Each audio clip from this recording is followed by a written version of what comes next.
Area 51. What is Area 51? Area 51 is a detachment of the Edwards Air Force Base. While the base itself is located in California, Area 51 is situated about 83 miles northwest of Las Vegas, in Nevada.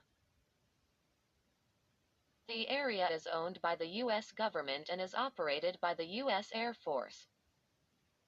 The stated purpose of Area 51 is to develop and test experimental aircraft and weapons to be used by the U.S. military. Area 51 is also referred to by other names, such as Dreamland, Paradise Ranch, Homey Airport, and Home Base.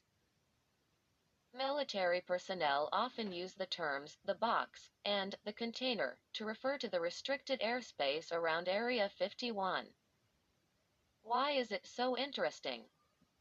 The main reason that many people are interested in Area 51 is that there is a lot of secrecy surrounding the base.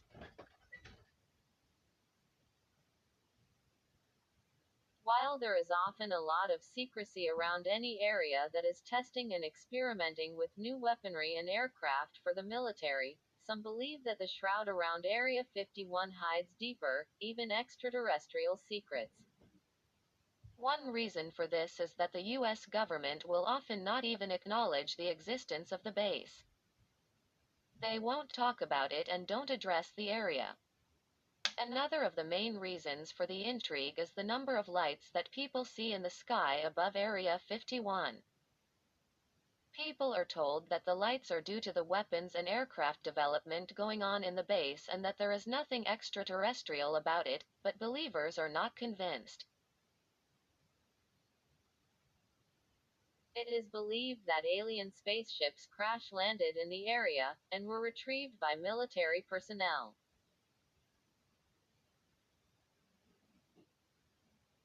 It's thought that much of the development and experimentation of weapons and aircraft done at the base are not on pieces of technology that had their origins here on Earth, but on the alien crafts that crashed on the site, including those materials they say were recovered at Roswell. It's said that scientists, employed by the military, are trying to reverse engineer alien technology for use by the military. Not only are they studying the crafts, but they're also examining the occupants that were found in the crafts, living as well as dead. It's not only the study and engineering of technology that is said to happen at Area 51.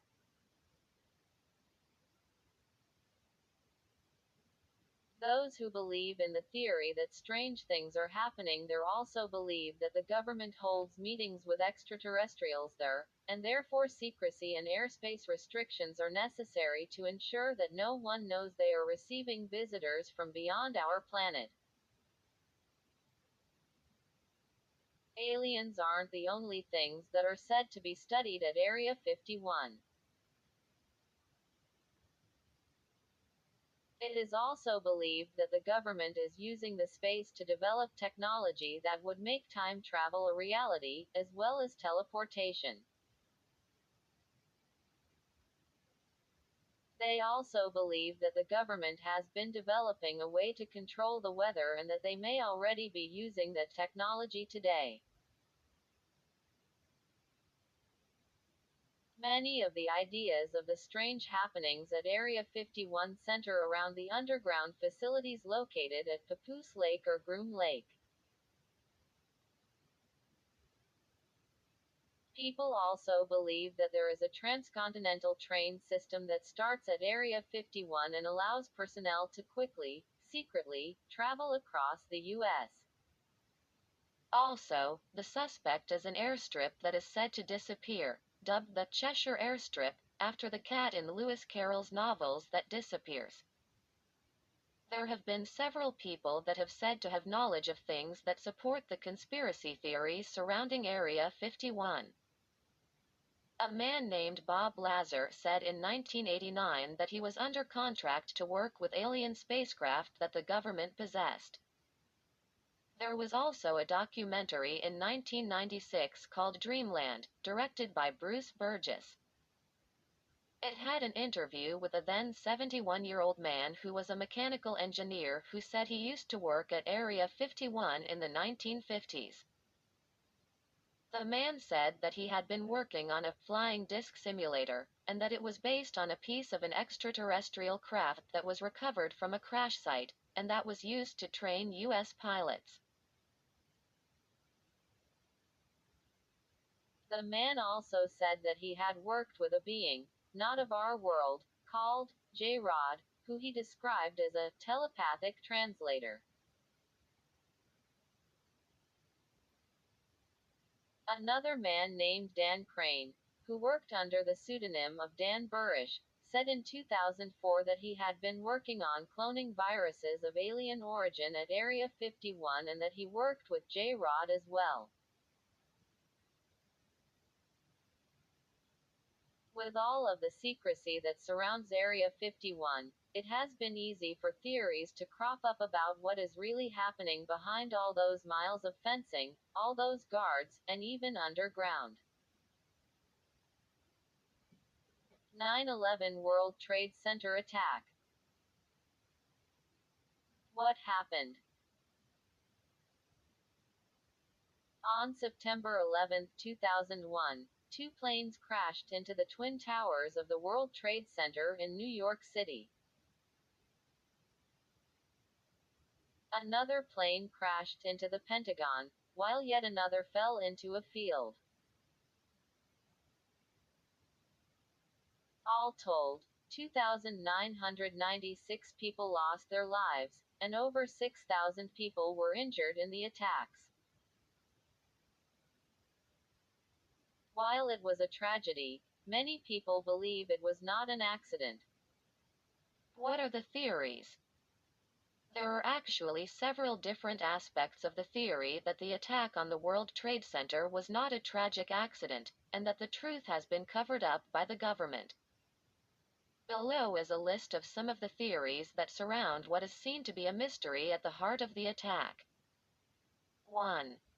Stock traders knew about the attacks ahead of time. It is said that right before the first plane crashed into the tower, many investors were expressing interest in selling American Airlines and United Airlines stocks. This is considered to be fishy because those were the airlines that were hijacked to carry out the attacks. It is believed by many conspiracy theorists that traders in insurance firms and the stock exchange were tipped off about the attacks ahead of time and used their knowledge to profit. Other than the obvious horror of using a tragedy to make money, this is considered suspect because they would have had to get their information from somewhere, and if someone knew that the attack was going to take place, why wasn't it stopped? 2. NORAD issued stand-down orders. Another commonly believed conspiracy theory is that the North American Aerospace Defense Command, NORAD, had the ability to locate and intercept the planes, had knowledge of what was happening, and did nothing to stop it. It's said that NORAD scrambled fighters late so that the planes would be able to reach the tower and the Pentagon, rather than stepping in and taking the planes down before they could wreak havoc. 3. Collapse or controlled demolition. One of the most common, widespread theories about the attacks on 9/11 is that the impact of the planes crashing into the World Trade Center would not have caused it to fall in the way that it did and that the collapse was, in fact, caused by strategically placed bombs within the building. This is called the demolition theory. Proponents of this theory include architect Richard Gage, physicist Stephen E. Jones, and engineer Jim Hoffman.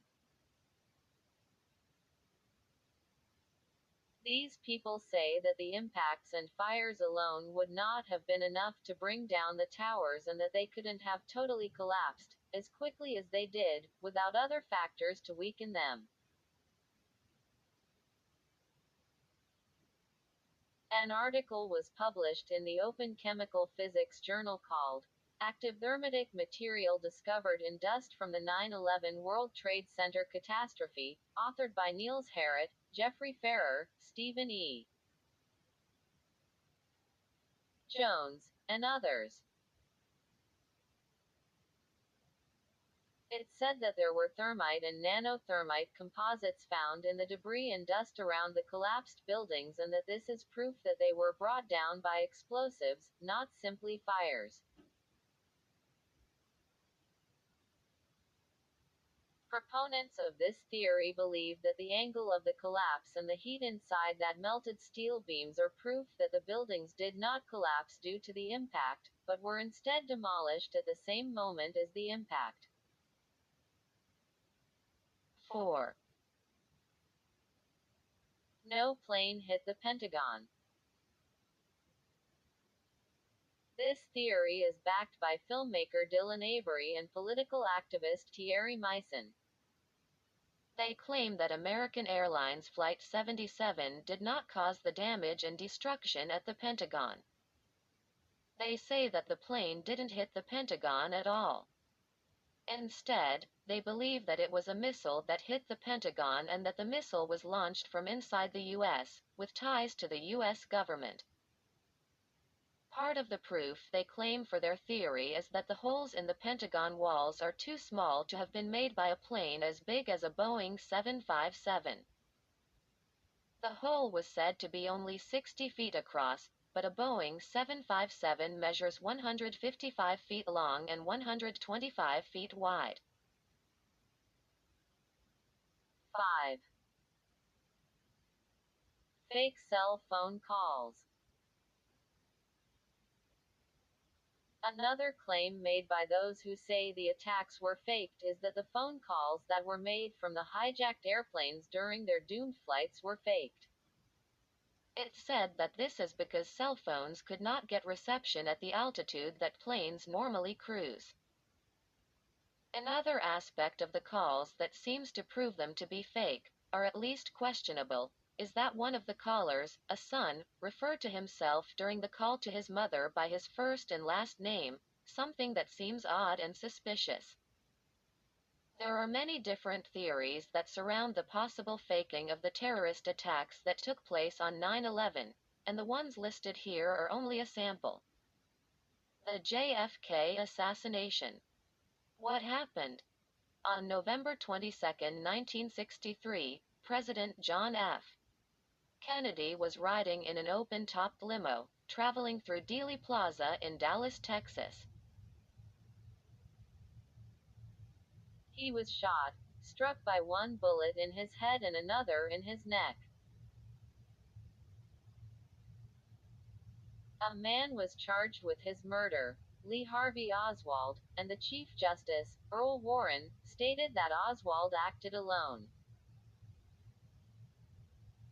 Why is it strange?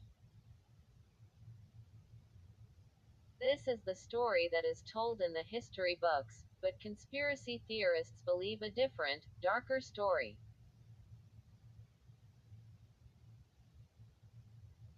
The theories surrounding the perceived cover-up are about a conspiracy that involves the Mafia, the CIA, Vice President Lyndon B. Johnson, Fidel Castro, and the KGB, either citing all or some of them as having a hand in the conspiracy.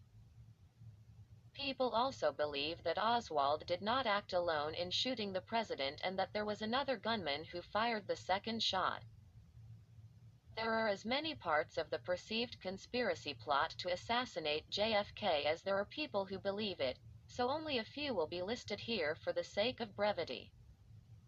One of the main components of these theories is that Oswald did not act alone, and the strangeness that was his own murder. He was arrested within hours of the shooting, and by the next day, he had been arraigned. By Sunday afternoon, Oswald was dead, having been shot by Jack Ruby, a nightclub owner, while he was being moved to the county jail from the city jail. Once he was murdered, people started wondering if the president's assassination was part of a bigger scheme. Another component is the number of shots fired. The FBI concluded that 3 shots were fired, 2 hitting the president and one of those 2 hitting and injuring Governor Connolly, who was in the limo with the president and others. Some believe that there was a 4th shot fired, from a nearby grassy knoll, that was actually the one responsible for Kennedy's death. This theory is backed by analysis of what is known as the Zapruder film, which is a silent 8mm film that runs for a total of 26.6 seconds. It shows what some believe to be the entirety of the assassination, but others believe that there is a break in the filming that could have shown more and proven that there was another gunman, another bullet fired. There were also eyewitnesses that said that there were more than 3 shots fired, including some reporters, one of whom said she was actually in the line of fire. Another aspect of the shooting itself that comes under fire is the trajectory of the bullet in relation to the single shot theory, which states that one shot fatally wounded Kennedy. Nurses and doctors at the hospital that the president was taken to reported that Kennedy's head seemed to have been hit from the front, as the back of it was blown out. However, critics have said that for the bullet to have followed the trajectory decided on by law enforcement, it would have had to change course after going through his neck in order to hit Connolly where it did. Critics also say that the bullet traveled downward, which means that it was shot from above, from the 6th floor window of the nearby book depository building. Theories about the why of the conspiracy also abound. Some believe that the president was killed on the orders of his vice president, Lyndon B. Johnson, or by CIA agents, who were angry at the events surrounding the Bay of Pigs. Some believe that he was assassinated by operatives from the KGB, and others think it could have been mobsters who were angry with Kennedy's brother for helping to prosecute the organized crime rings. Some people believe that Oswald was actually a CIA agent or that he had a sort of relationship with the agency and carried out their wishes in assassinating Kennedy. An investigator for the House Select Committee on Assassinations said that those who were investigating had been put under pressure to not delve any deeper into the possible connection between Oswald and the CIA. He even said that there was a CIA agent in contact with Oswald in the days prior to the assassination, who had connections to a Cuban anti-Castro group. The mystery surrounding the assassination of John F. Kennedy is one of the most enduring, widespread, widely believed conspiracy theories that exists in the United States today.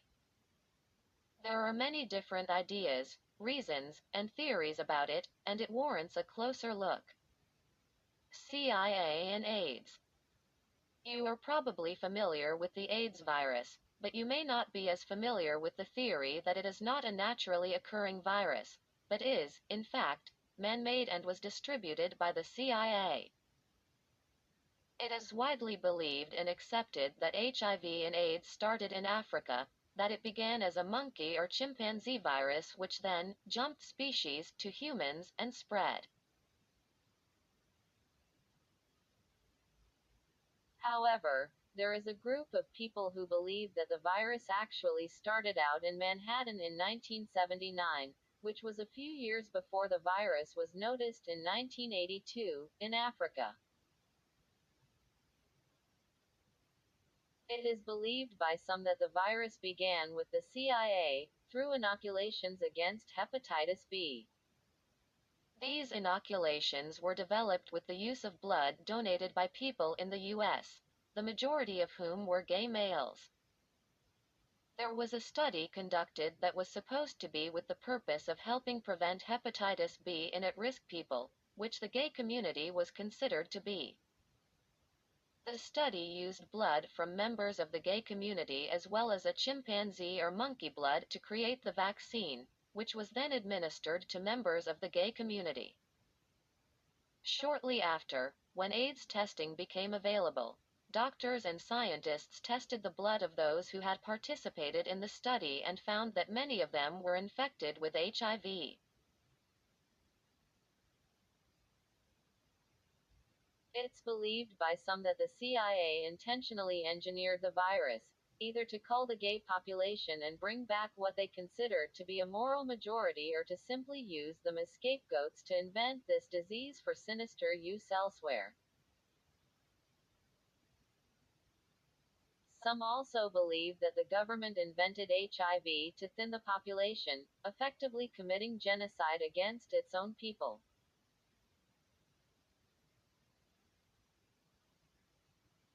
An East German biologist published a pamphlet in 1986, during the first years of the AIDS epidemic, that said that there were scientists at a military lab in Fort Detrick, Maryland, who had created the disease by mixing a sheep virus called bisna with a retrovirus that causes leukemia, HTLV1.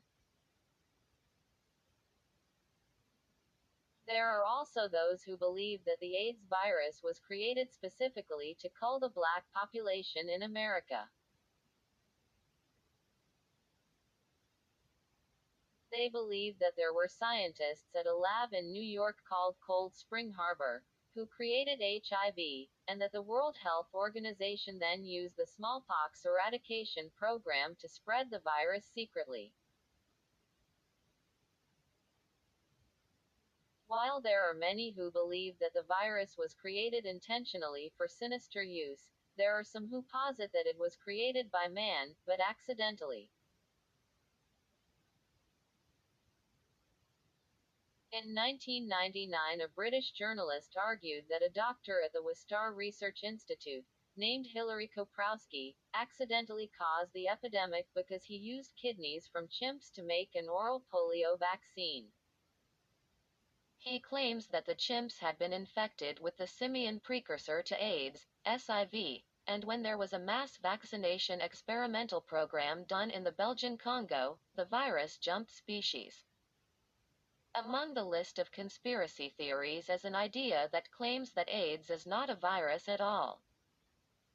Some believe that malnutrition is the cause of the disease in Africa and that promiscuity and drugs are what causes it in America.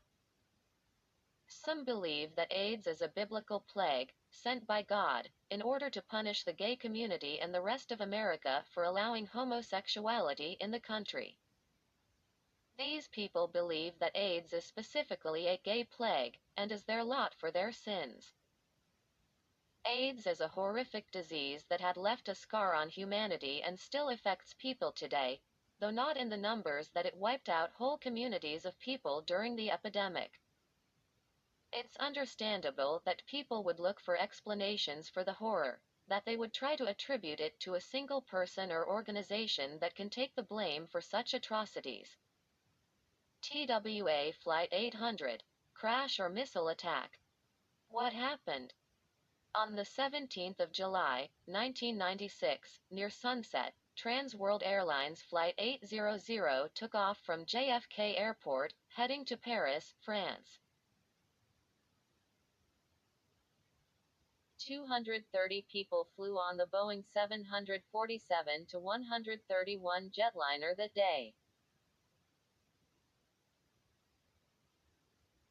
After only about 11 minutes into the fateful flight, the plane was flying at 13,700 feet above sea level, which is lower than planes usually fly at that point in flight. TWA 800 had delayed gaining altitude in order for another jetliner to descend. 11 minutes into the flight, TWA 800 was south of Long Island, New York, over the Atlantic Ocean. Right when TWA 800 gained clearance to climb and reach their cruising altitude, disaster struck. The plane seemed to explode, without warning. Kerosene was dumped from the tanks at the center and wings, and it vaporized in the air and then ignited. The ensuing fireball was seen all along Long Island, and so was sections of the plane falling into the water. Why was it strange? Right after the crash, there were eyewitnesses who were interviewed for TV and radio. They reported that they had seen something odd right before the plane exploded. They said that there had been something in the air flying toward the plane, a bright object, that had turned mid-air as it got close. They said that it moved horizontally as well as vertically. The fact that it was seen so clearly by so many people on the ground, from different directions, meant that the object had to have been near the plane, and not a case of optical illusion. It wasn't only eyewitnesses who claimed to see something strange in the sky, however. Other pilots flying at the time said that they had seen something near the plane, a bright light, right before it exploded. The plane seemed to have been shot down.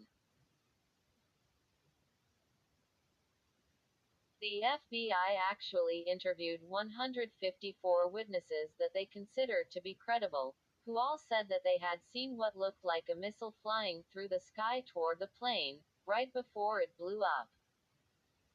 These people were school teachers, scientists, business executives, and army personnel, and were considered to be able to be trusted in their opinions.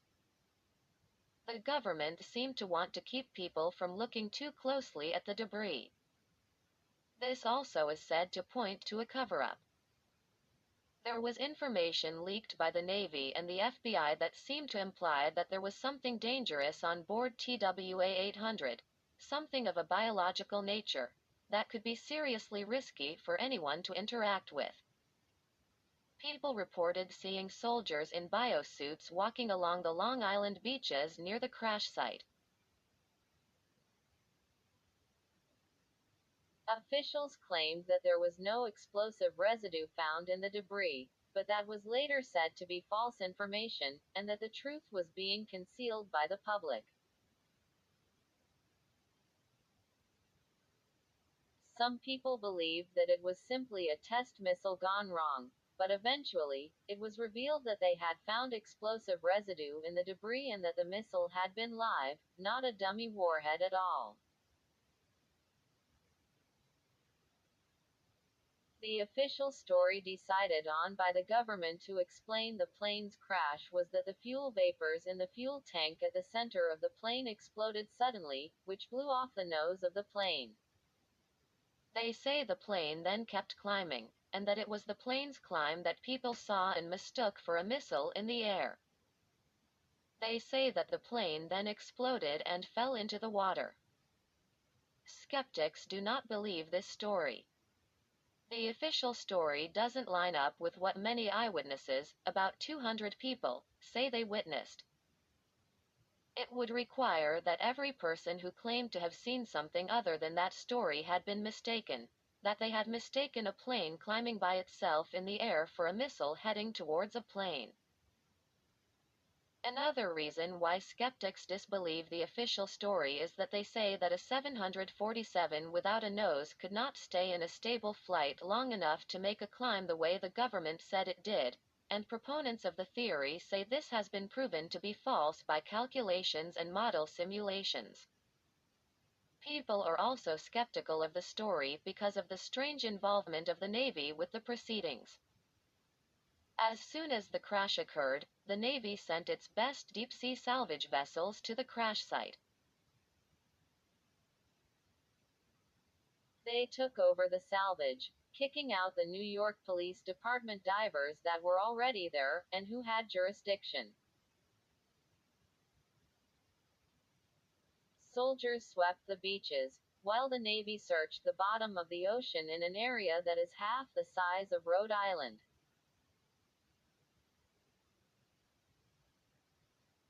The Navy explained its extensive involvement by saying that they couldn't find the flight recorders, also known as black boxes, even though there were many private boat owners in the area saying that their sonar and fish finders were picking up the locator pings from the boxes.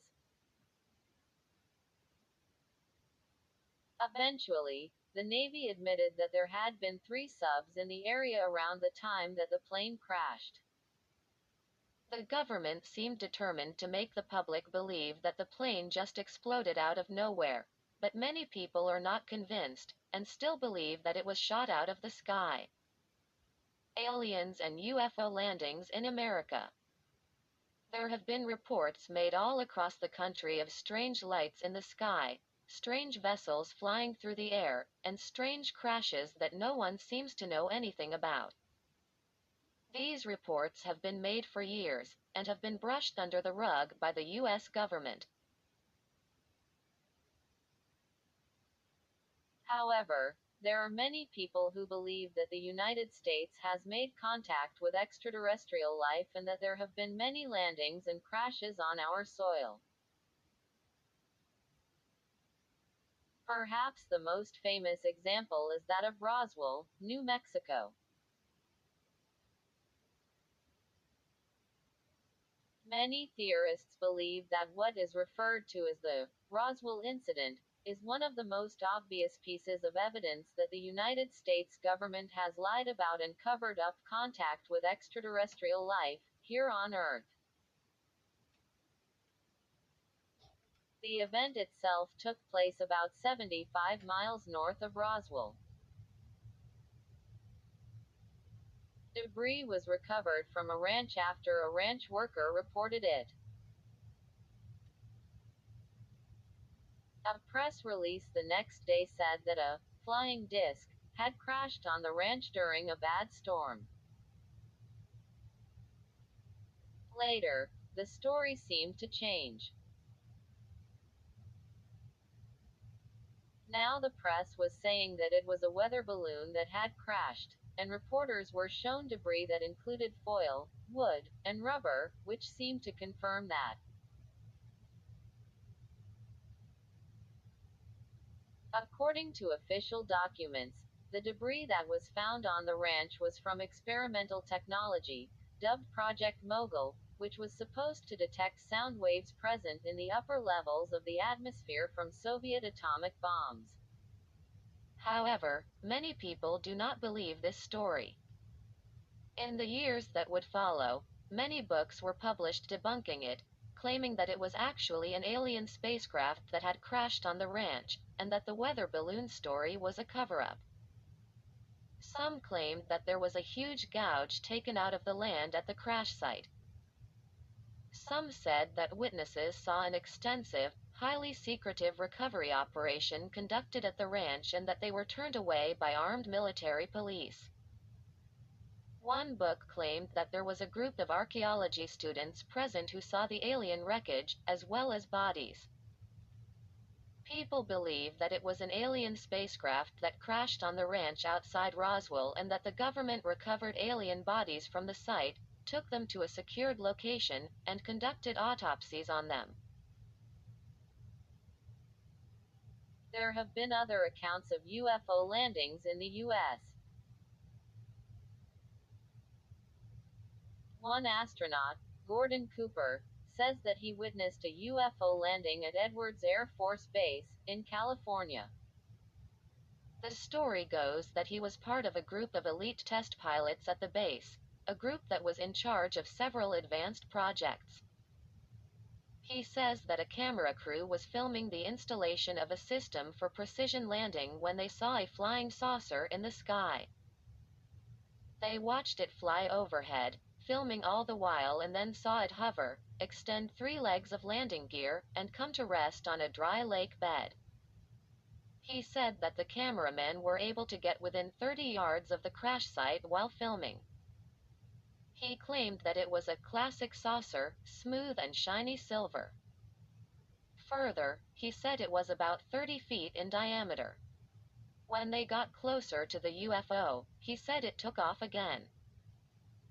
Of course, when the incident was reported to the government, Cooper was ordered to develop the film and then hand it over immediately to Washington, where it is now denied.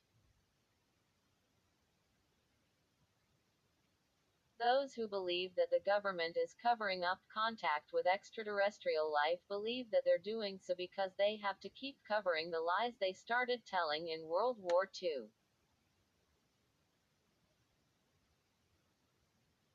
Cooper says that they didn't want people to know about UFOs at the time, to keep the public from panicking, because they may have mistaken them for powerful enemy technology that the US couldn't defend against, which would hurt morale.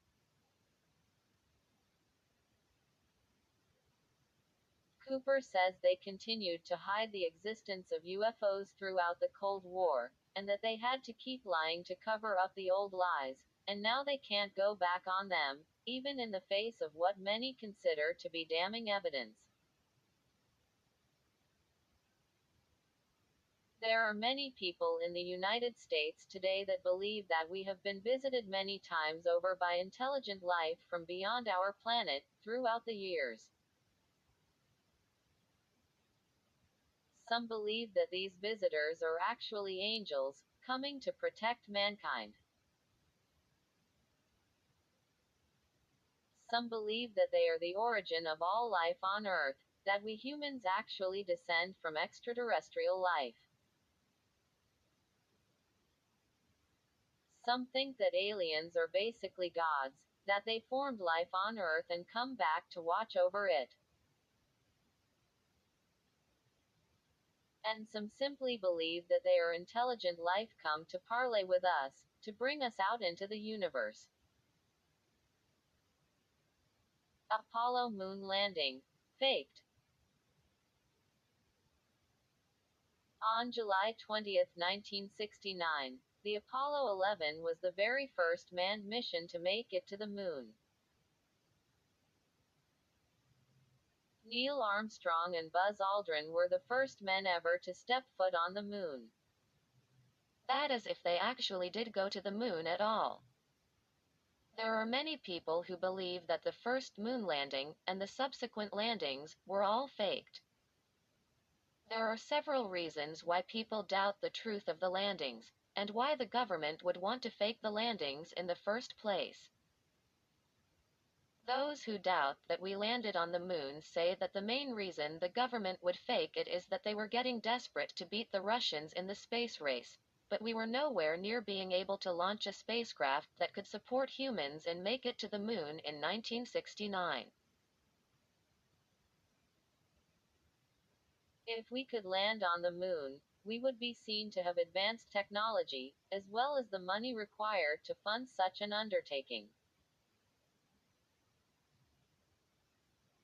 With the Cold War quietly raging on, the US wanted to prove that we were strong and secure enough to take the risk of sending people to the moon. Doubters say that because our technology wasn't where it needed to be, the government faked the moon landing. Others claim that NASA faked the first and subsequent moon landings to make sure that it kept receiving funding. Many theorists believe that it was not possible for us to get men to the moon in 1969, so they say that the money NASA raised for the project, around $30 billion, actually could have gone to paying off people that they owed. Doubters say that NASA also faked the landings to fulfill the goal set by President Kennedy, who said in 1961 that he planned to land a man on the moon and bring him safely back to Earth before the decade was out. Time was running out, and NASA had to do something to save face. Skeptics say that something was faking the landing. Another reason people say there was a motive to fake the landing was that it was to distract the public from the very unpopular Vietnam War. People were so focused on the space race and so hopeful and excited about seeing someone walk on the surface of the moon, that the government was able to continue with the war efforts without as much of a backlash. Proponents of this theory say that it makes sense because the manned landing efforts seemed to suddenly end as soon as the U.S. stopped being involved in the war. There are many examples of what skeptics consider to be proof that the landings were faked. For the sake of brevity, there will only be a few listed here, but much more information about the theories can be found. Many people look at the photographs and films that were taken while supposedly on the moon. Some point out perceived flaws in the images themselves, while some believe that the temperature on the moon would not have allowed for photographs or filming at all, that it was too hot and the film would have melted. Skeptics say that since there are no stars in the photographs, that means that the astronauts were not in space, especially since the astronauts themselves stated in a press conference after the mission that they hadn't seen any stars with the naked eye, either. Skeptics also say that the shadows are odd in the photos and film, that the color of the shadows, as well as their angles, are not consistent. Possibly the most famous piece of proof used by skeptics is the images of the American flag that was set on the moon during the first landing. Proponents of the theory that the landing was faked say that the flag appears to wave in the wind, which should be impossible, being that there is no atmosphere on the moon. Other reasons people say the landings were fake include environmental factors. Skeptics say that astronauts could not have survived the trip to the moon because it would involve going beyond the Van Allen belts. The Van Allen belts trap radiation in magnetic fields, and proponents of this theory say that the radiation level going through and then past the belts would have posed health threats. They also say that this radiation level would have interfered with the camera film, causing it to fog up. Another point is that people say that the footprints that were left in the dust on the moon were not possible, as it requires moisture to make a footprint like that retains its shape. There is no water on the moon, and so, therefore, people say that the footprint was impossible. There are many reasons why people believe that we have never landed on the moon, and many examples they can give as proof. It is an interesting topic, and one well worth researching further. Reptilian rulers. You may think you know who is in charge. You may be familiar with the president, the vice president, kings and queens in other countries. You may think they wield the ultimate power to shape our lives. Many people believe that you are wrong. There are those who hold the belief that there is a race of reptilian creatures that actually control the planet, and that these creatures have infiltrated our society to the point where we cannot recognize them. There are two different origin stories that are widely believed. The first is that the reptilians evolved on Earth, alongside our other life forms. The theory then goes that they mastered intergalactic travel and left Earth, only to return millions of years later to control us and influence the course of our development. The other origin theory is that they originally came from a planet in the Draco constellations and that they came here thousands of years ago, sharing the planet with us. They eventually went undercover, either by choice or force, and hid from us. Proponents of this theory also say that they interbred with humans and that they have altered our DNA. They say that the reptilians did this so that we wouldn't be able to use our brains to their full capacity, which would make it easier for them to control us.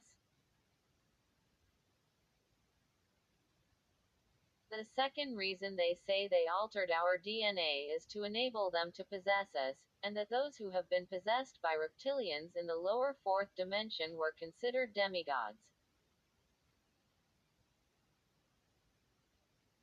They say that these hybrids gained power in such ancient civilizations as Mesopotamia, Sumer, and Babylon, and then they insinuated themselves into the royal families around the world as humanity grew up.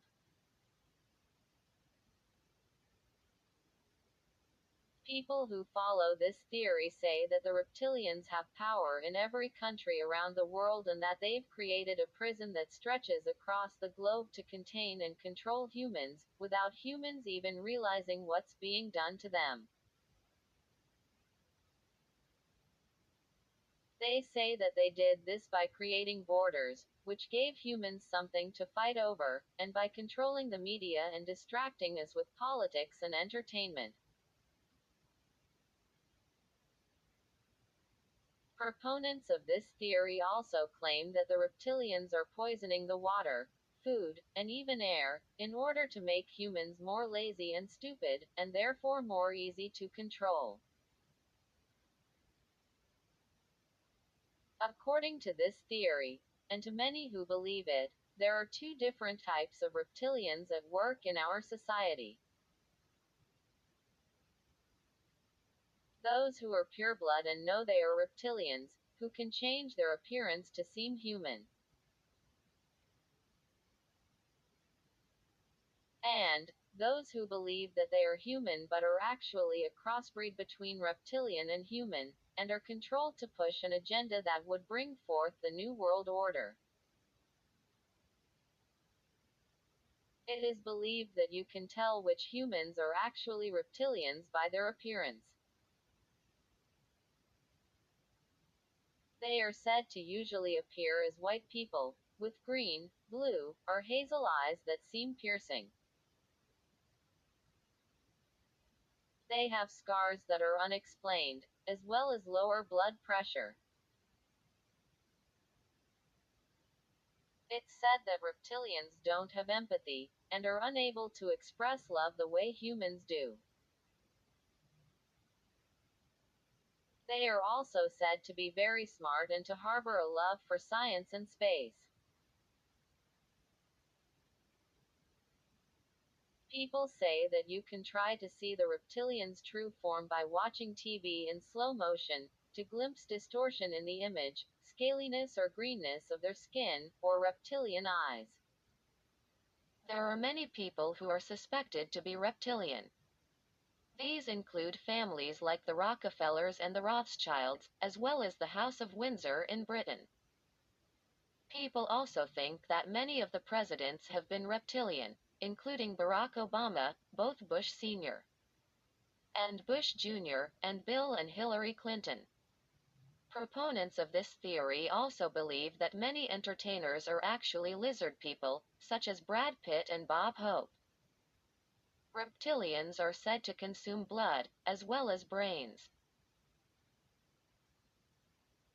Theorists say that they actually prefer children, as they're not as full of poison as adults are. People who believe this theory cite the Bible as proof. There are passages in the Bible that refer to humans interbreeding with Nephilim, and while the translation of that word is not certain, it can be said to mean those who have descended. Since theorists believe that the reptilians are from another planet, or that they left and then came back, they are considered to have descended from the heavens. They believe that the Nephilim were not angels, as many Christians believe, but were actually reptilians, who bred with humans. The passage goes on to say that the offspring of these unions were considered heroes and men of renown, which is said to be proof that reptilians went on to be influential figures even into our time. Holocaust denial. From 1941 to 1945, Adolf Hitler ordered the systematic murder of about 6 million Jewish people. It is considered to be the deadliest genocide in history and was a part of a broader group of actions taken by the Nazi Party of Germany to oppress and kill different political and ethnic groups throughout Europe. There are estimated to have been about 200,000 people responsible for carrying out the actions that robbed that many people of their lives. The Holocaust was a concerted effort by Adolf Hitler to eradicate the Jewish race, which he viewed as inferior. He actually viewed many groups inferior and sought to wipe them all out. I was horrific, and survivors of the death camps that remain alive today still remember the pain and suffering that happened there. However, there is a surprising number of people who do not believe that the Holocaust occurred at all. These people have several reasons for this belief, and things they consider to be proof.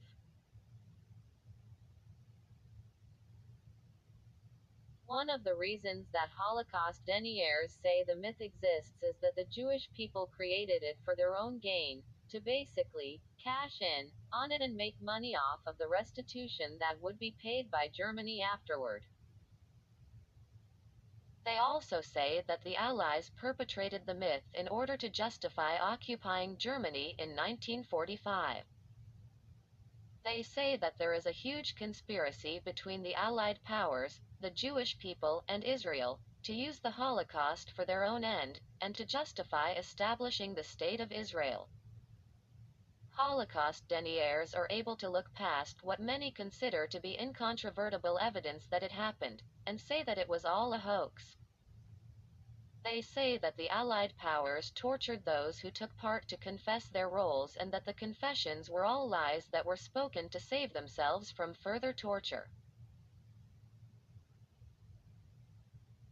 They say that the few Jewish people who actually died during this time died of natural causes, or were executed for crimes. One of the reasons deniers say that the Holocaust didn't happen is that the gas chambers would not have worked the way they were built. They say that, as the chambers were not hermetically sealed, the gas would have leaked out and actually poisoned those trying to do the gassing. They also say that there is no way that the number of Jewish people who died is correct, as they say that the mass graves and piles of bodies have not been found in the numbers that are reported by authorities and historians. They say that the Jewish people who were said to be starving in the camps were only starving because the Allies had cut off food supplies, and it was not perpetrated by the Germans at all. They say that the tattoos that survivors bear are faked, that the Germans would not have gone through the trouble of tattooing prisoners that they planned to slaughter. They say that the ovens that were present were too small to cremate bodies on a mass scale, and were instead there to cremate those who died of contagious diseases while working in POW camps during the war. They say the photos were falsified as propaganda. They explain the disappearance of that many Jewish people by saying that they actually immigrated to the United States, simply traveling out of Germany before things with the war got too bad, and set up profitable shops and businesses in the US and other countries.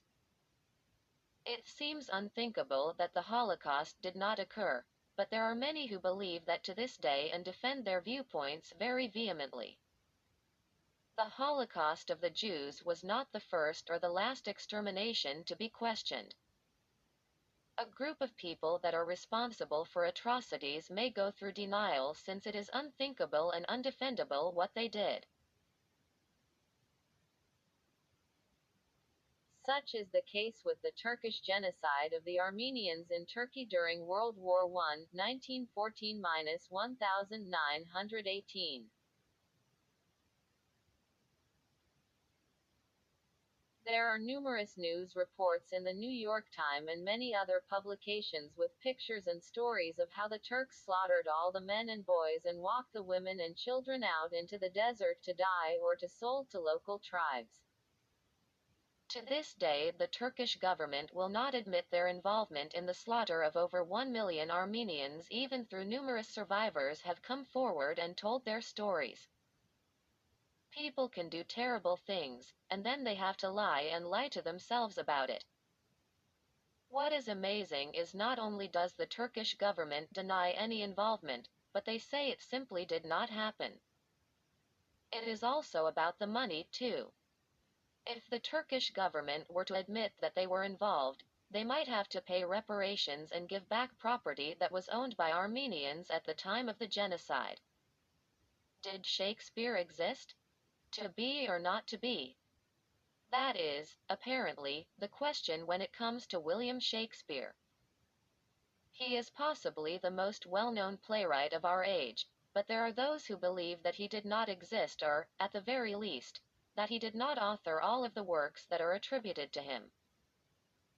Doubt about Shakespeare's identity first started popping up around the late 19th century, but since then the theory has basically gone mainstream. The former artistic director of the Globe Theatre in London, which is a modern replica of Shakespeare's own theatre that puts on plays, worked with a Shakespearean actor to publish a Declaration of Reasonable Doubt, in which they say that there is room for doubt about the identity of Shakespeare. People involved in this work, or who signed off on its validity, include such people as the former L.A. Times art editor, an English professor at Washington State, and a social theory professor at Rutgers. Theorists believe that there are many pieces of evidence that back them up, and what makes this discussion tricky is that William Shakespeare was so bad at leaving evidence of his life behind. He didn't sign almost any of his work, and the works he did sign show signatures so sloppy and illegible, they're hard to make out as his at all.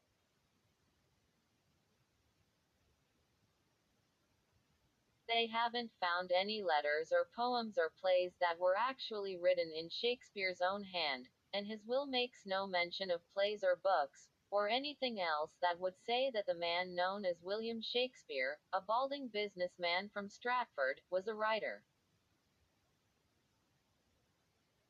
There is not much known about William Shakespeare biographically.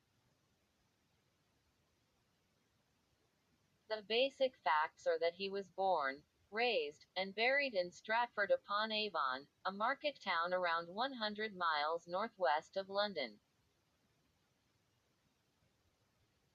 Stratford was known for slaughtering and marketing sheep, and for wool trading and tanning. His father was a glover, and his mother was a member of the local gentry. They both signed their names with marks, rather than signatures, indicating a lack of education, and there's no evidence that either of Shakespeare's daughters was literate. Those who believe Shakespeare did not author his works say that his background wasn't compatible with the background of the type of person who would write the things he is said to have written. The person who wrote those works is said to have displayed knowledge of court culture and politics and sports beloved by the aristocracy, like lawn bowling, falconry, and tennis. Believers of this theory say that the son of a glover was not likely to have experience with these things. Most theorists, or anti-Stratfordians, believe that William Shakespeare was a front or a pseudonym used to hide the real author or authors, who could not or would not, for whatever reason, take credit for their work. There are many people who anti-Stratfordians say actually wrote Shakespeare's work, and here are a few of them. Christopher Marlowe.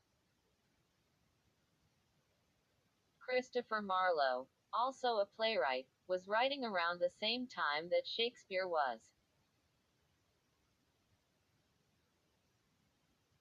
Proponents of the theory say that Christopher Marlowe didn't actually die in a brawl at the end of May in 1593 and that this report was faked, in order to protect Marlowe from being imprisoned for atheism. People who believe in this theory, called Marlovites, think that Shakespeare was cited as the author of works Marlowe actually wrote, in order to hide the truth that Marlowe was still alive. Edward de Vere. This important man, the Earl of Oxford and the Lord Great Chamberlain of England, was also a courtier poet. People believe that Edward de Vere could have been the actual author of Shakespeare's works because he had more of an intellectual background than Shakespeare did, with more experience in court and with poetry.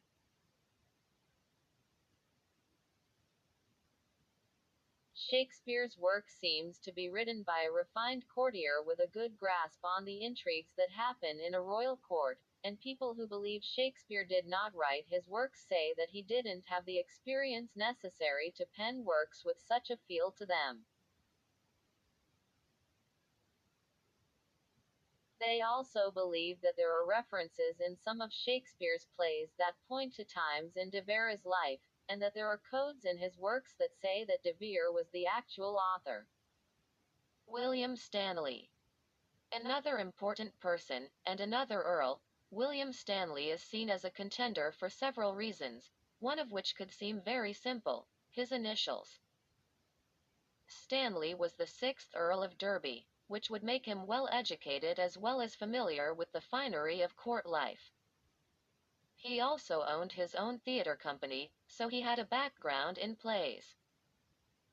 Another point of interest is that he was known to call himself Will, as well as sign things with that name, something that William Shakespeare was known to do.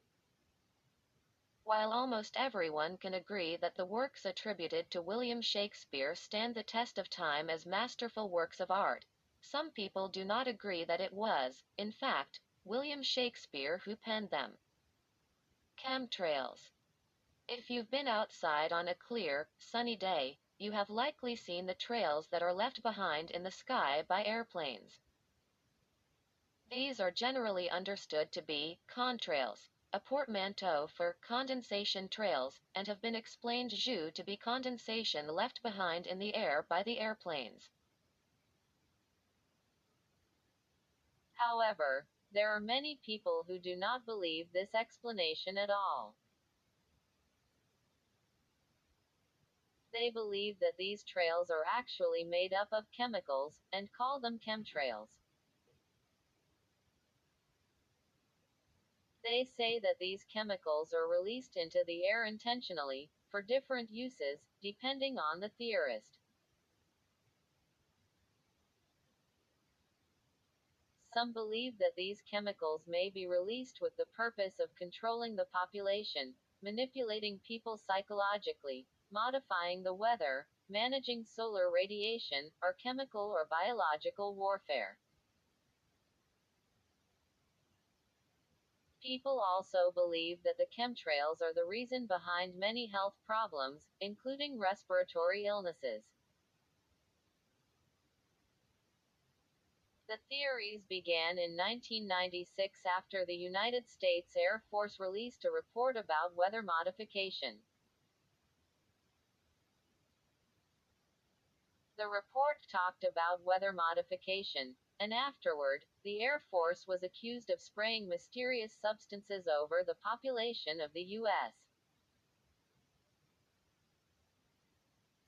The accusers posted their theories on the internet, on forums, and the theories were also discussed by a late-night radio host.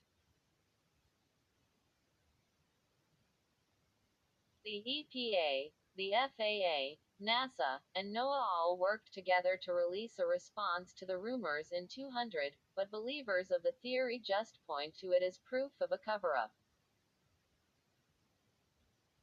So what are chemtrails? People who believe in this theory think that chemtrails can be distinguished from harmless contrails by their appearance and duration. They say that chemtrails can last as long as half a day in the sky, or turn into clouds that are cirrus-like. Other markers of chemtrails are seeing a visible spectrum of color in the stream, a lot of trails in a concentrated area, or trails that linger after being left by military or unmarked planes flying at altitudes they wouldn't normally fly at. Chemtrails are believed to have such substances in them as aluminum salts, barium, thorium, silicon carbide, lithium, polymer fibers, and other chemicals. Those who believe in this theory say that people have reported seeing what they consider to be unusual activity in the skies.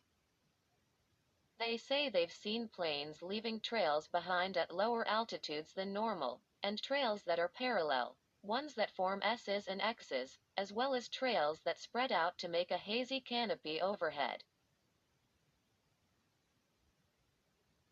They also say that they have experienced unusual tastes, smells, and even gotten sick due to the chemtrails. What do the theorists believe?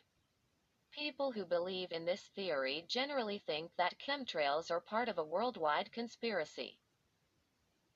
They say there are many different goals for this conspiracy, including population control, testing weapons, bioweapons, or using weather as a weapon, making people sick so the drug companies can profit. People also say that the government could be releasing vaccines into the air to inoculate the population against their will, and say that this could account for some of the reports of illnesses due to the chemtrails since vaccines sometimes make people feel ill.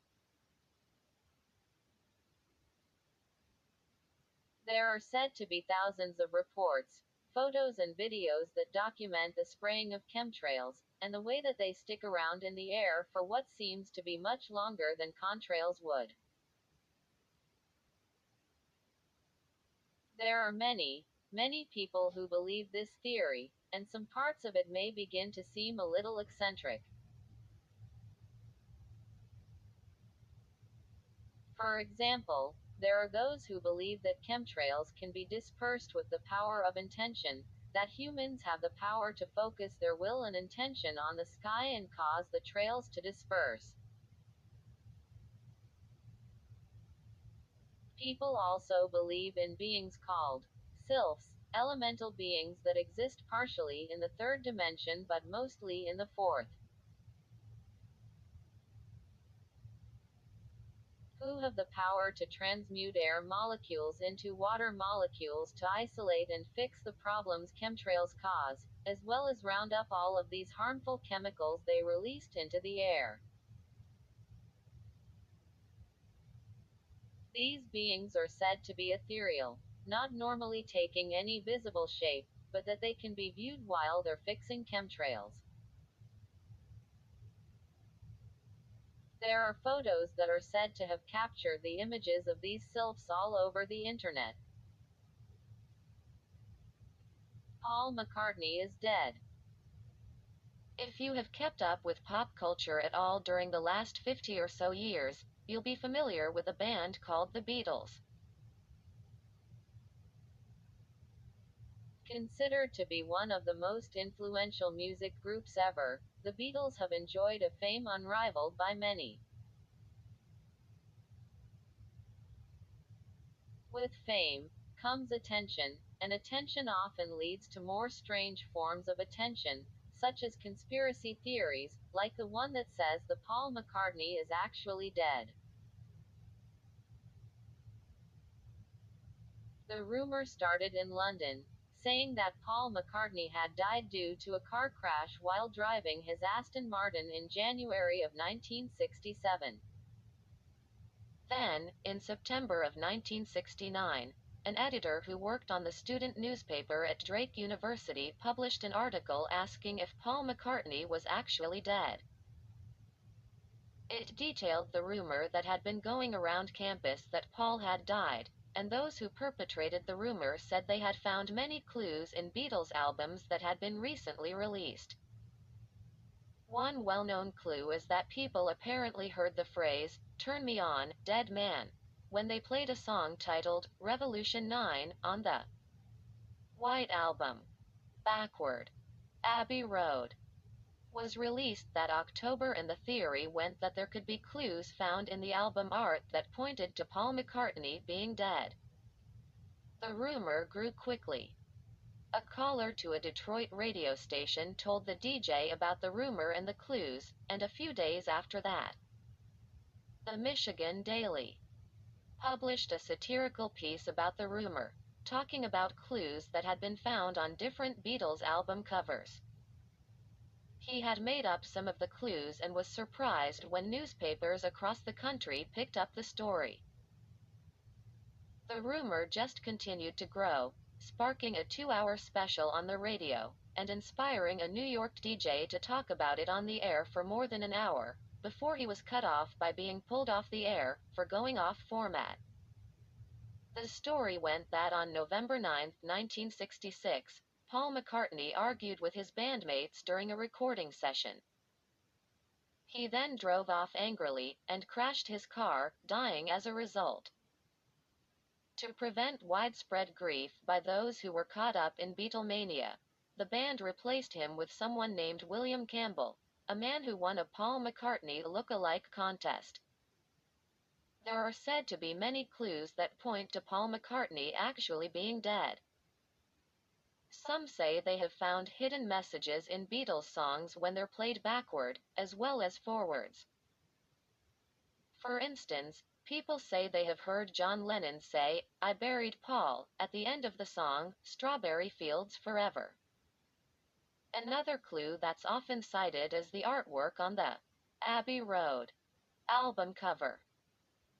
People have interpreted it to be depicting a funeral procession, and say that Lennon, having been dressed in all white, symbolizes a heavenly figure, George Harrison, wearing denim, symbolizes a gravedigger, Ringo Starr, wearing black, stands for the Undertaker, and Paul McCartney himself, being barefoot and not in step with the rest of his band, stands for the corpse itself.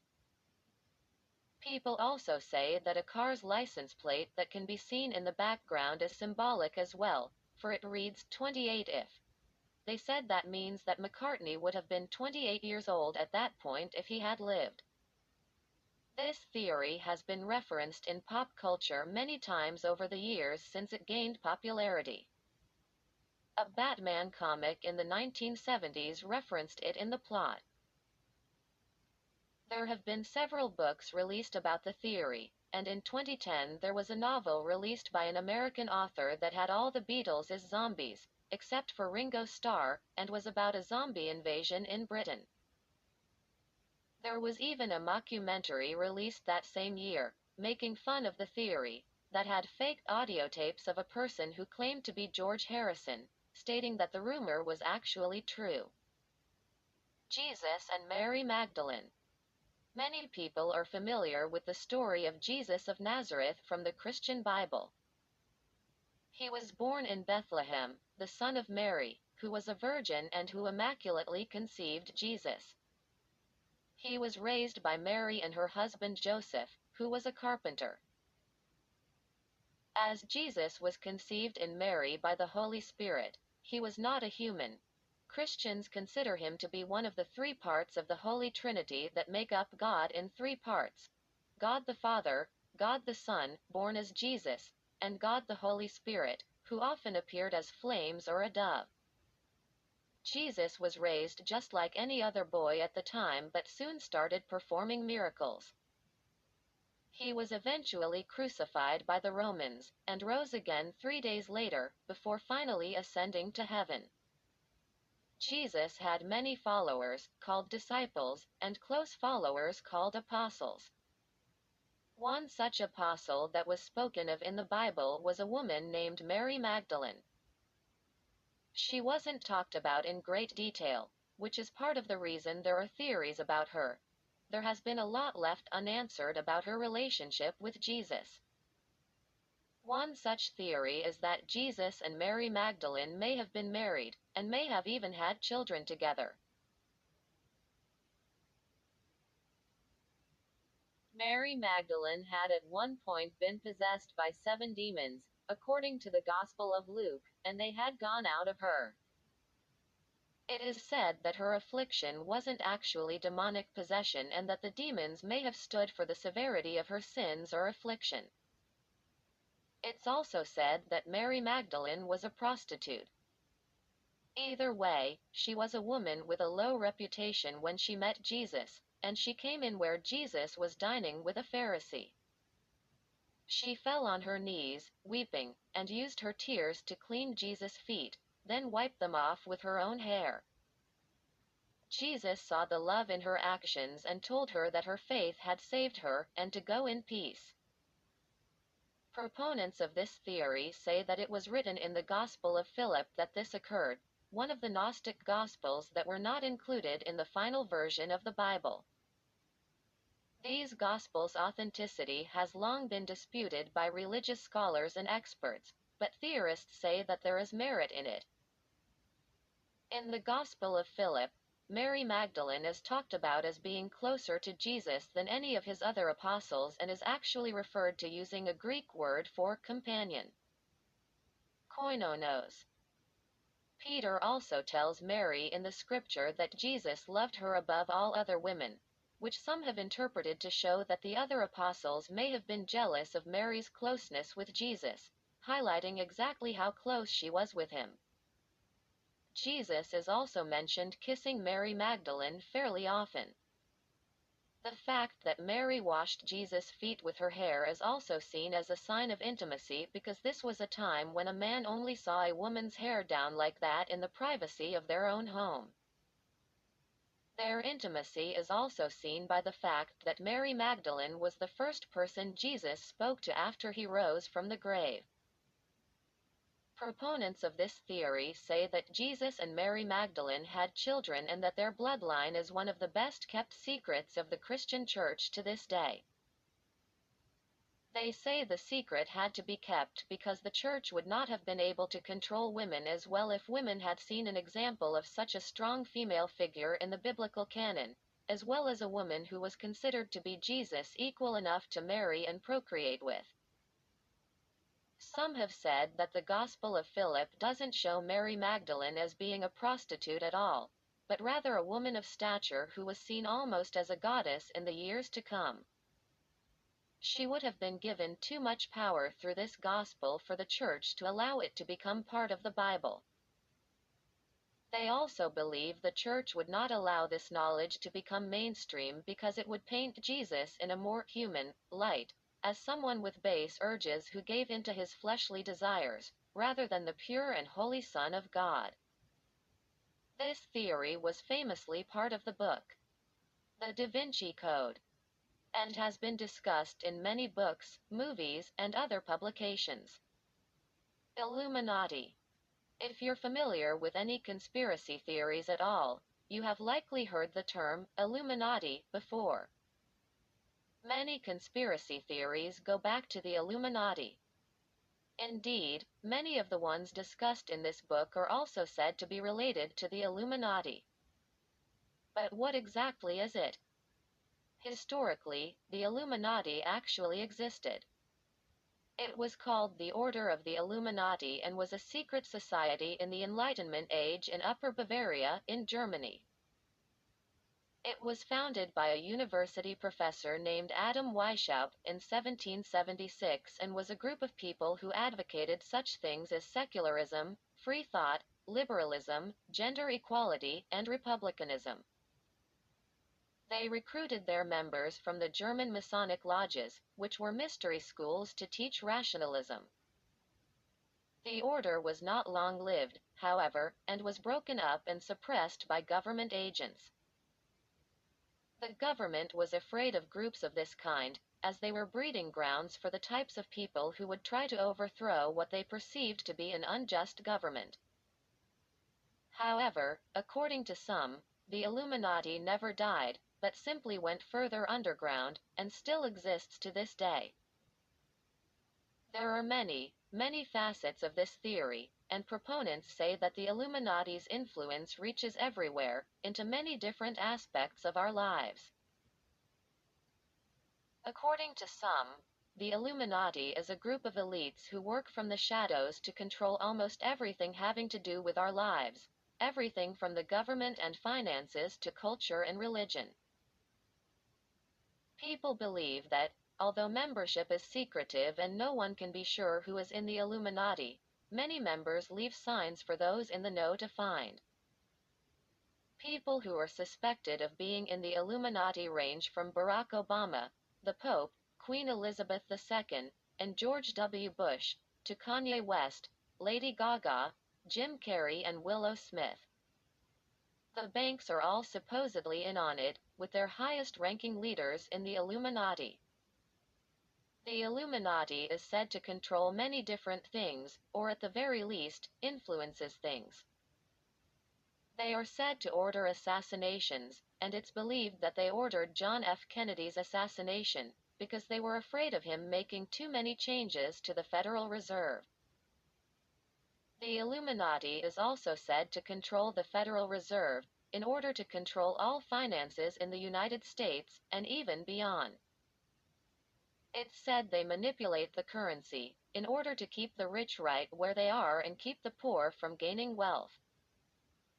People also believe that the Illuminati controls the media, and uses it to further their agenda, by making the public believe whatever they want us to believe. They also use the media to keep us complacent and distracted, so we won't notice what they're up to, and how they're controlling our lives. Those who believe in this theory believe that the Illuminati's end goal is to establish a new worldwide authoritarian government, called the New World Order. There are as many theories about what will come next as there are theories about the Illuminati itself. Some believe that the Illuminati is satanic, and the members wish to bring about the reign of Lucifer on the earth. They believe that an Antichrist will emerge to plunge the world into darkness, to control everything for their gain. Most of the people who believe this are part of the more fundamentalist Christian groups, and they believe that this will bring about the end times. Because the devil is immoral, they believe that many of the goals of the Illuminati are to try to make everyone else be as immoral as the believers think the members are. For example, one theory says that part of the New World Order will be forced conversion to homosexuality. Many believe that the end goal is for the world to be controlled by a small group of enlightened people. People believe that there are clues you can find to point to the existence of the Illuminati. Possibly the most famous of these is the all-seeing eye, which is a pyramid with an eye. It is featured on the reverse of the seal of the United States and is considered to be linked to the Illuminati, who believers say see all and know more than the rest of us because of it. The eye is also present on the back of the $1 bill, which is said to be a sign that the Illuminati controls our currency. There are also said to be clues left by many powerful and influential members of the society, who we know as celebrities. People like Jay-Z and Beyoncé are said to feature the all-seeing eye and other Illuminati references, like words and phrases that point to a secret society or a new world order, in their songs and music videos. Actors also make up part of this group, and such people as Emma Watson and Bradley Cooper are said to be members. Fluoride in the water for mind control. You may be familiar with fluoridation. It is the process by which the government adds fluoride to the municipal drinking water supply, ostensibly to strengthen bones and teeth, especially in children. It seems like a good program, for the benefit of the citizens. However, there are many who believe that the reasons for the introduction of fluoride into our water are much more sinister. To start, they say, you have to understand the difference between the type of fluoride that human bodies need and can process, and the poisonous type they say is added to our water.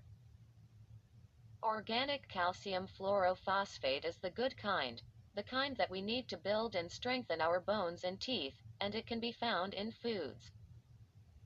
It's an organic, edible salt, insoluble in water, and it can be assimilated into our bodies. This is not the kind of fluoride that proponents of this there say that the government feeds to us through our water. That kind is apparently sodium fluoride, a deadly poison. It is water-soluble and not organic and can be used as a very efficient rat killer. The sodium fluoride in the water is said to have a number of harmful effects, from destroying teeth to effectively providing minor lobotomies to massive amounts of people. This is the main reason people say, that the government distributes it in the drinking water. They say that the real reason for the fluoridation of drinking water is to keep the population more docile and less resistant to being controlled, to having their freedoms taken away. They say that, over time, the amount of fluoride in the water slowly poisons and kills a part of the brain, which makes the person drinking it more submissive to those in power. There are many different theories about the origins of the fluoridation of our water supply. Some believe that it was a plan concocted by Hitler and his scientists during World War II, that was later adopted by the United States. Some think big business and banks are behind it, using the sodium fluoride to make their customers easier to control. There are also people who believe that the type of fluoride put in our water is the safe kind, but that it's morally wrong. They say that it's like the government vaccinating its people against their will, without their permission. Curse of Malaysia Airlines. You probably remember when Malaysia Airlines flight MH370 basically disappeared on March 8, 2014.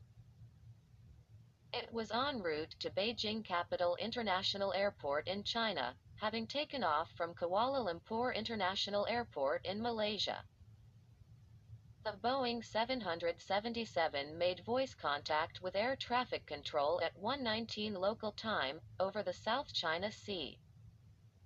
This was less than an hour after takeoff.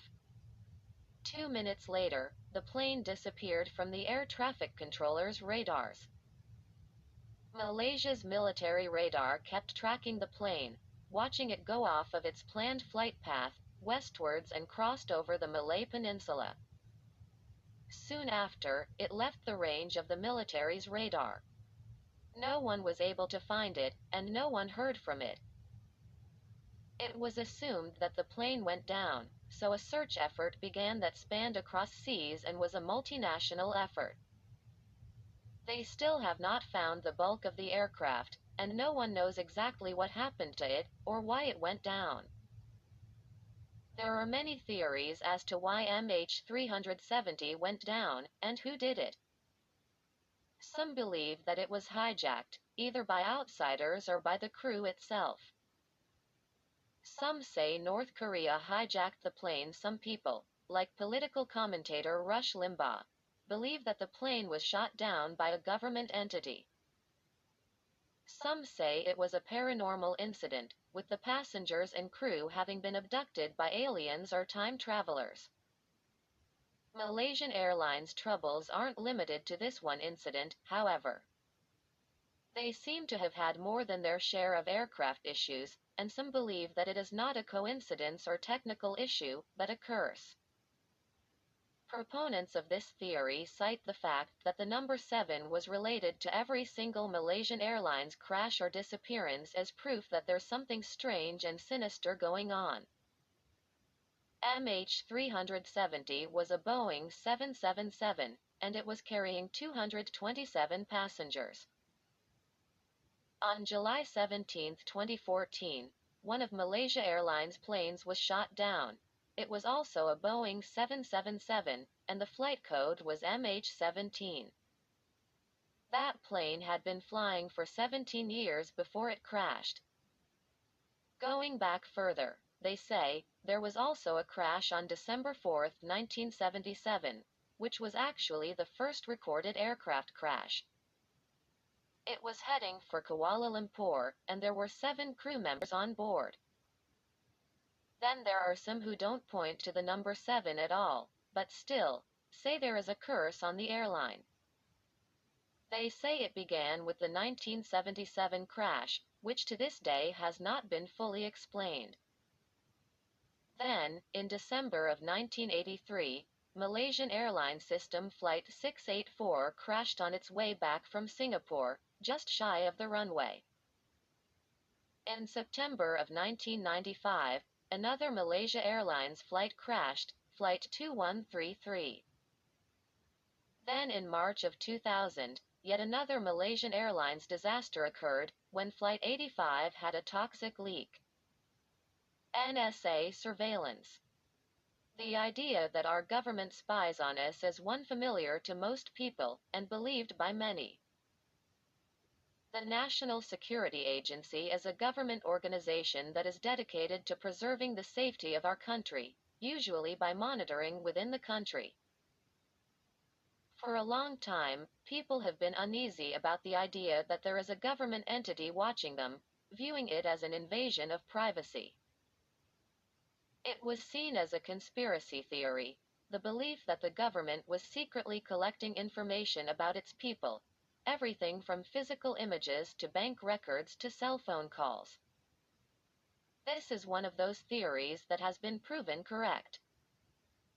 Whistleblowers like Edward Snowden have come forward saying that the NSA has been using its surveillance powers to turn inward, to spy on United States citizens, by saying that they're searching for domestic terrorists or signs of foreign terrorists on our soil.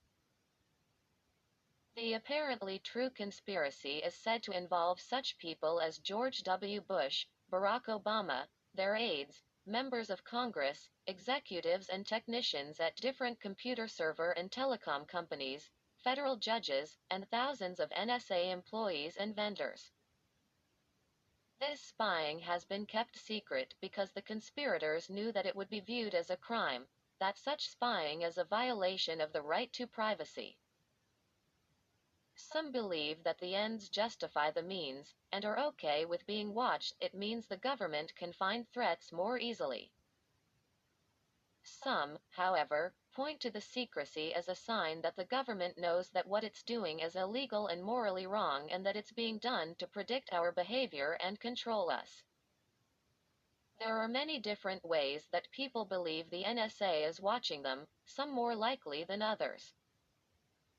The government has admitted to tapping phones, so people believing that their conversations are being listened to and their text messages are being read isn't far-fetched. There are also, however, people who believe that any trace they leave of themselves on the internet, such as shopping history or opinions, is kept in a file in a government building.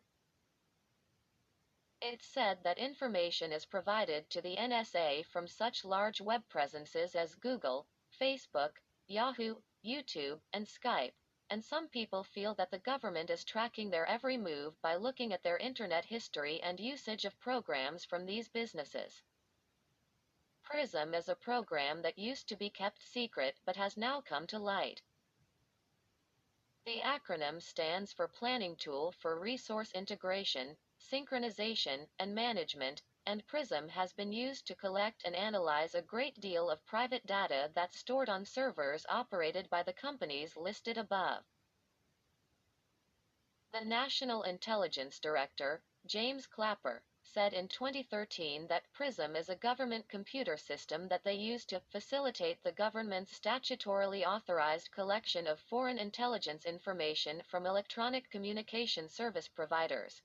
In a nutshell, it's a program that the government uses to obtain information from private servers, information that many people believe should be private.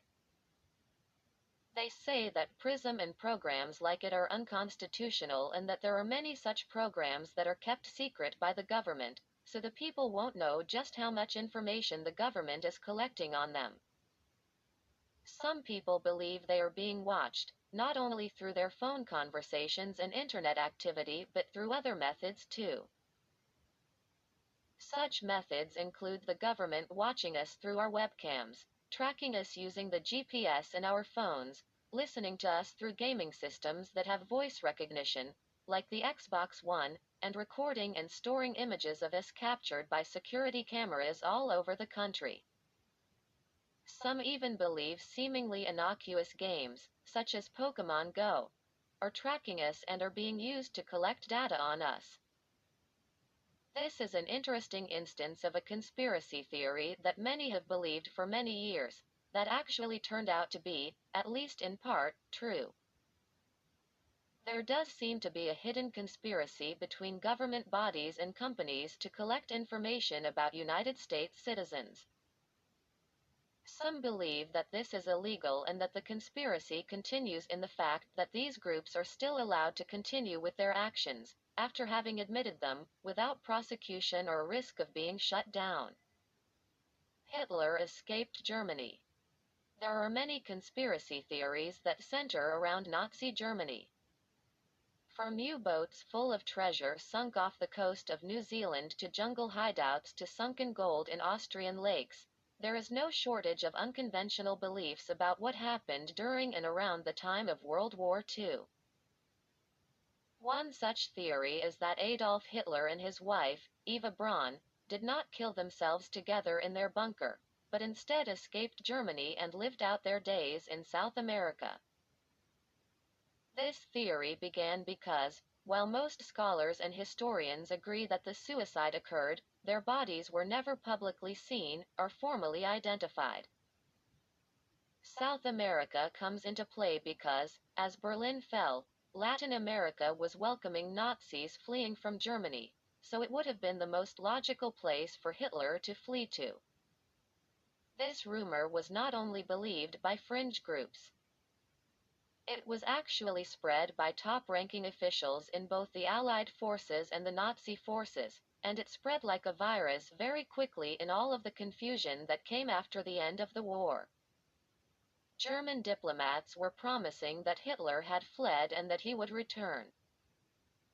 In fact, the rumor was so prevalent that the FBI actually began looking into it actively.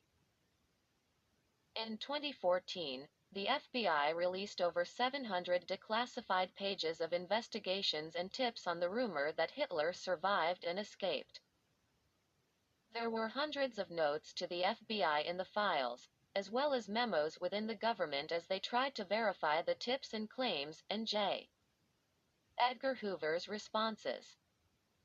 There was one document that recorded the statement of someone who said they had witnessed Hitler's landing in Argentina, saying that he was one of 4 people who met the party as they emerged from submarines about 2 weeks after Berlin fell. The files were full of such documents recorded supposed eyewitness encounters with Hitler. One person said that Hitler was actually living in Manhattan, hiding in plain view. Another said they had shared a table at a restaurant in Maryland in 1946. Still, another said Hitler was being seen by a doctor in Spain for what they called a nervous condition. There was even a letter, translated into English from German, postmarked with German postage stamps, that was supposed to be from Hitler himself. The letter said that when he had heard that he and his wife's bodies had been burned, he couldn't help but smile because they were already on their way to Argentina at the time. The FBI considered the person who turned in that letter to be not credible, but according to the files, viewed many other letters as possible truth.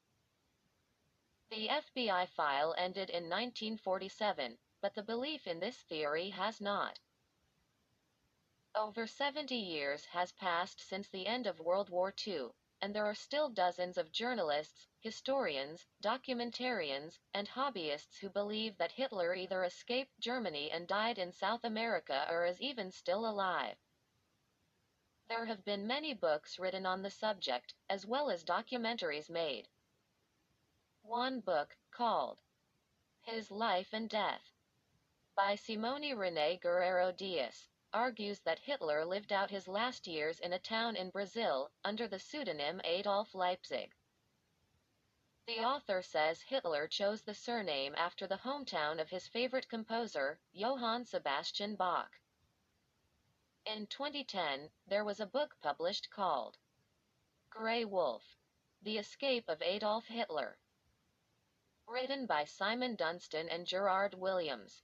This book claimed that Hitler escaped to Patagonia, where he and Eva Braun raised 2 children. It was eventually made into a movie. Part of the reason for the widespread belief in this theory is the mystery around the bones found around the bunker after the war. Russia took bones from the eagle's nest, including a skull and a jawbone. They said both belonged to Hitler, but it was later revealed that the skull actually belonged to a woman. Russia still claims that the jawbone is Hitler's, that it matched his dental records. However, there are many who do not believe this claim and think that Hitler escaped to live out the rest of his days in peace with his wife.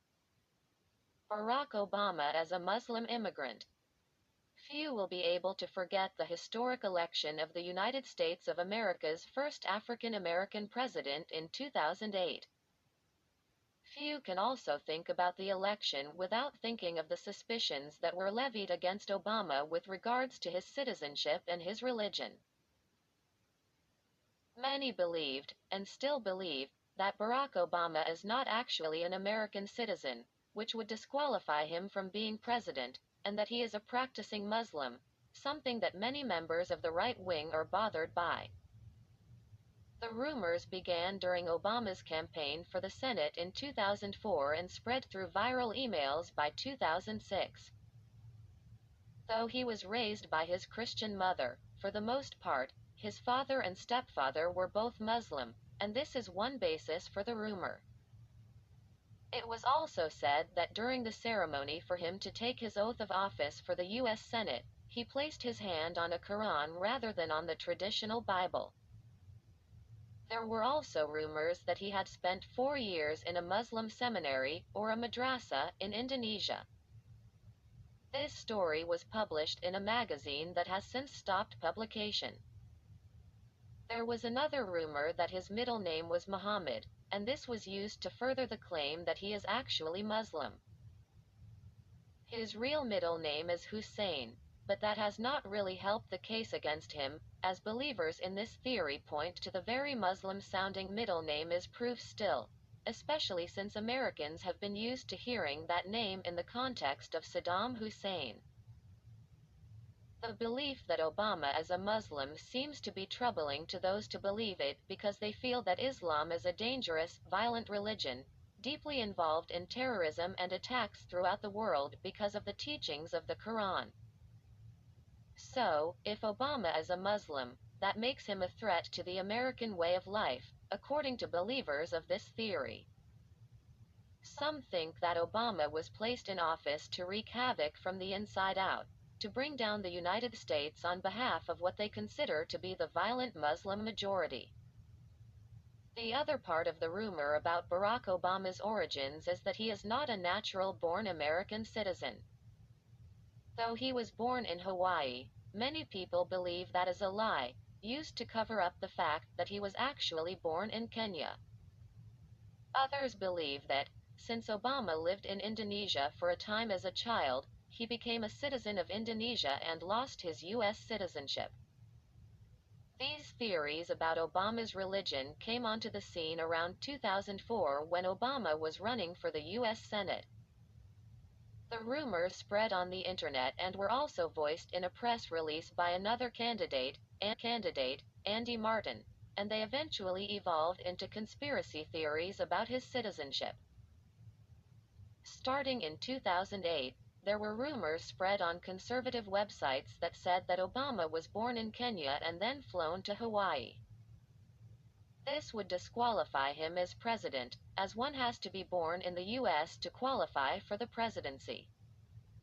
Emails circulated that spread the rumor and went viral. Soon after, people began demanding to see Obama's birth certificate, and that's where these theorists got their name, birthers. A former Democratic State Committee of Pennsylvania member Philip J. Berg tried to sue Obama and was unsuccessful. He claimed that Obama was born in Mombasa, Kenya. There were articles published that referred to him as Kenyan-born, and anonymous emails claimed that the Associated Press had called him Kenyan-born as well.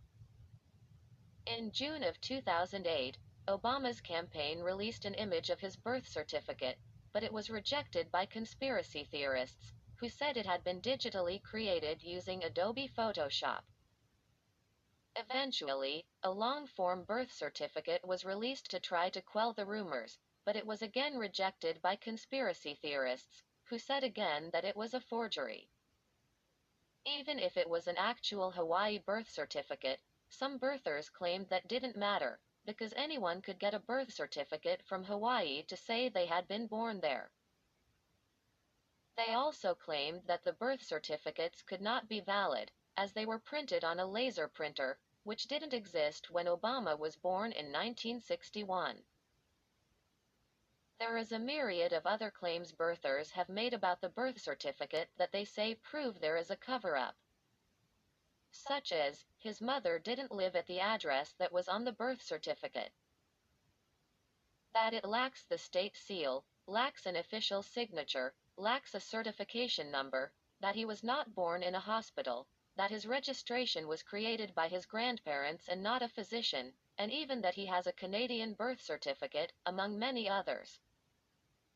On December 16, 2016, Sheriff Joe Arpaio of Maricopa County in Arizona held a press conference regarding Obama's birth certificate.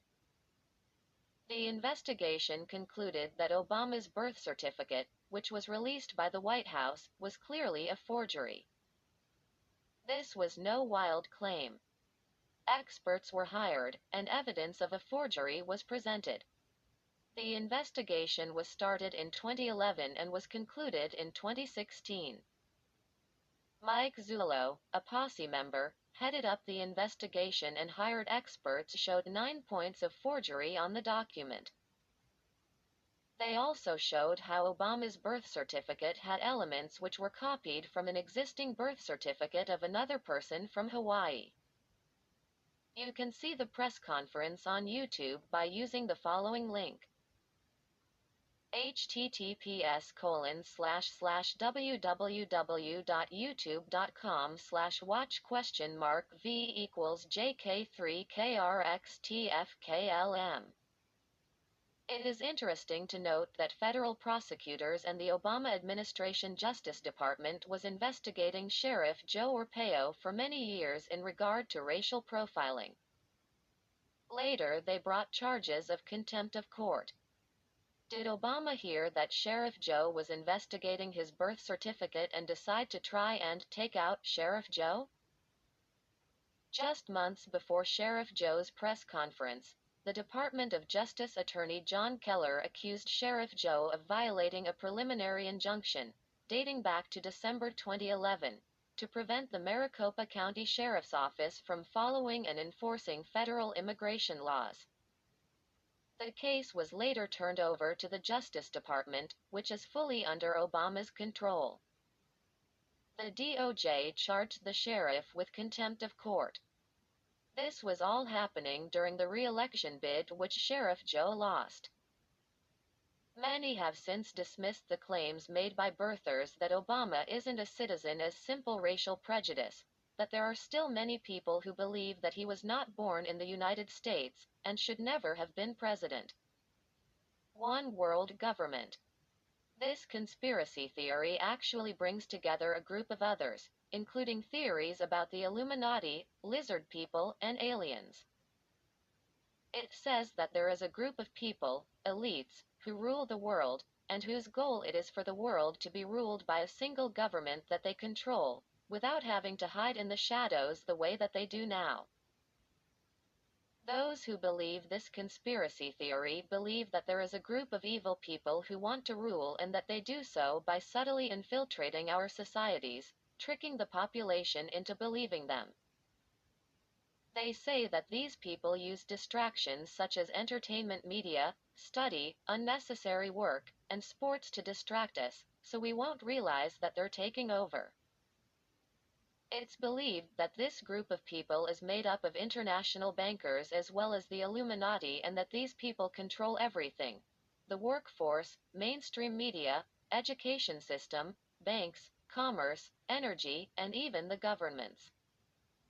This group is said to be controlled by the super rich, families like the Rothschilds and the Rockefellers. They're also said to hide behind organizations like the United Nations, which many people believe is actually a form of one world government. Believers feel that this group has several goals. Some take a religious approach, believing that the one world government conspiracy is maintained by and for a group of people who serve Satan and is to bring about the end of the world. They feel that one of the goals of the one world government is to merge all religions into a one world church, the goal of which will be to serve Satan. Some feel that the New Age movements are a part of this. Another main goal of the conspiracy is said to be control of all the world's money. Believers feel that if the elite group controls the money, they control the people, and that this is done with debt. The elite are keeping everyone else in debt to them, which keeps the people under their control. They believe that the elite is controlling our money because if we have the financial resources, we have the power to fight back, but if they keep us destitute and under their thumb financially, we'll be too dependent on them to try to overthrow them. They also feel that the elite are keeping us poor, so we have to keep working harder and harder, longer and longer hours. The busier and more exhausted we are because of the work we need to do just to get by, the less likely we are to revolt. Believers also say that this group of elites creates problems on purpose to keep us distracted and worn out, like wars and market depressions. They say this is to confuse and distract us, so we won't be paying attention to their actions. According to believers, this group funded both sides of most of the wars that have been fought during the last 200 years. The weather is also under this group's control and is manipulated for their gain. The group is said to control disease and medicine, to give the powerful more control over the weaker masses.